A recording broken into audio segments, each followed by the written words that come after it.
तो आप सबको जोहार। और यहाँ पर खबर निकल कर आ रही है जो कि थोड़ा सा शॉकिंग है। झारखंड की ज्योति मौर्य, पति ने मजदूरी कर नौकरी लगवाई, जॉब मिलते ही गैर की हो गई पत्नी। चलिए देख लेते हैं यहाँ पर क्या खबर सामने निकल कर आ रही है। जैसा कि आप यहाँ पर फोटो में भी क्लियरली देख सकते हो दोनों को।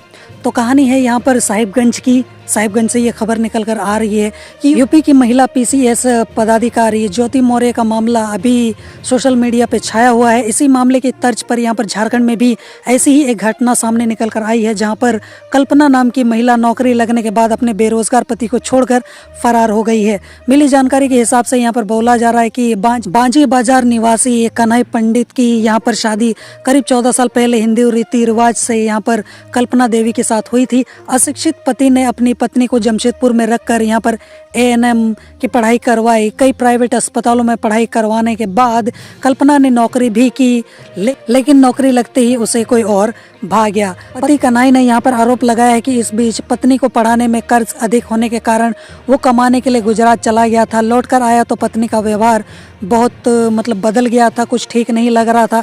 बात बात में वह अपने पति से झगड़ा कर रही थी और बाद में वह एक अन्य लड़के के साथ भाग गई। बेचारे पति ने यहाँ पर अपनी पत्नी की खोज में यहाँ पर थाना में प्राथमिकी दर्ज कराई, लेकिन वहाँ भी उसे अभी तक निराशा ही हाथ लगी है। गुरुवार को यहाँ पर एसडीपीओ कार्यालय से उस लड़के यानी कि उस बेचारे पति को फ़ोन किया गया कि आप अपनी पूरी जानकारी के साथ यहाँ पर ऑफिस में पहुँच जाइए। जिसके बाद यहाँ पर ऑफिस पहुँचने पर यहाँ पर सदर एसडीपीओ ने यहाँ पर प्रारंभिक पूछताछ के बाद उसे फिर से गाँव के कुछ गवाह को लेकर ऑफिस आने की बात कही। बोरियो थाना क्षेत्र के यहाँ पर बांझी बाजार निवासी कन्हई पंडित ने अपनी पत्नी को किसी और के साथ घर से भाग जाने का मामला दर्ज कर उचित कार्रवाई करने की यहाँ पर मांग की है।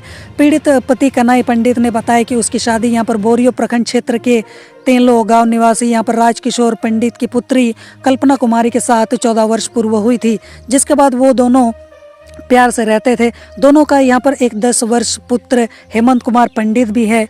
यहाँ पर कन्हई पंडित ने बताया कि मेरी पत्नी बीते 14 अप्रैल को अपने मायके जाने के लिए बोलकर गई कि शाम तक वापस आ जाएगी। शाम तक पत्नी के वापस नहीं आने के बाद पति कन्हई पंडित ने खोजबीन शुरू की और अपने ससुराल वालों से कहा कि मेरी पत्नी अभी तक भी घर नहीं आई है। जिसके बाद काफ़ी खोजबीन करने के बाद कुछ भी पता नहीं चला। कन्हई पंडित ने बोरियो थाना में आवेदन देकर खोजबीन करने का यहाँ पर मांग किया हुआ है। कन्हई पंडित ने अपनी पत्नी के ऊपर यहाँ पर आरोप लगाते हुए कहा है कि उसकी पत्नी का किसी दूसरे लड़के के साथ संबंध का पता चल रहा है, जिसके साथ वो मेरे बेटे को लेकर फरार हो गई है। उन्होंने बताया कि मैंने मजदूरी कर अपनी पत्नी कल्पना कुमारी को यहाँ पर एएनएम की ट्रेनिंग करवाया, जिसके बाद वो मुझे धोखा देकर किसी और के साथ फरार हो गई।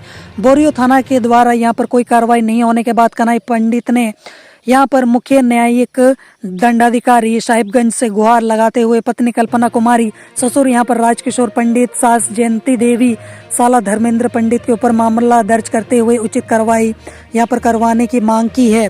केस के सिलसिले में यहाँ पर साहिबगंज पहुंचे कन्हई यहाँ पर पंडित ने बताया कि उसके सारे जमीन जायदाद के कागज उसकी पत्नी के पास हैं, वो उसे हासिल करना चाहता है जो उसे उसकी पत्नी नहीं दे रही है। कन्हई ने बताया कि उसकी पत्नी कहती है कि तुम प्रॉपर्टी का क्या करोगे, बेटा तो मेरे पास है, बाद में बेटा ही सारी संपत्ति का यहाँ पर वारिस होगा, इसलिए तुम हमें संपत्ति और बेटा सबको भूल जाओ। तो इस तरीके से यहाँ पर झारखंड से भी ऐसी कहानी सामने निकल कर आई है जो कि यहाँ पर डरा देने वाली है। और इस घटना के बाद से तो अब यहाँ पर देखा जाए तो झारखंड के पति भी शायद अपनी पत्नियों पर शक करने लग जाएंगे। और शायद तो इस घटना ने एक तरीके से यहाँ पर पतियों को चिंता में डाल दिया है। और यहाँ पर सिर्फ यूपी ही नहीं बल्कि अब झारखंड के पति भी अपनी पत्नियों को पढ़ाने में यहाँ पर डरने लगेंगे। और जिस तरीके की यहाँ पर घटना सामने निकल कर आई है वो वाकई में काफ़ी ज़्यादा दुखद घटना है। और हो सकता है कि इस घटना की वजह से अब यहाँ पर जो पत्नियां हैं या फिर जो शादी के बाद भी आगे पढ़ना चाहती हैं, जो लड़की या फिर जो महिलाएं, उनके लिए अब यहाँ पर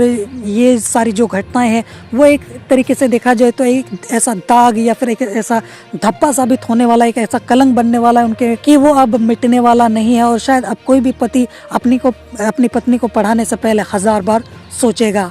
जोहार।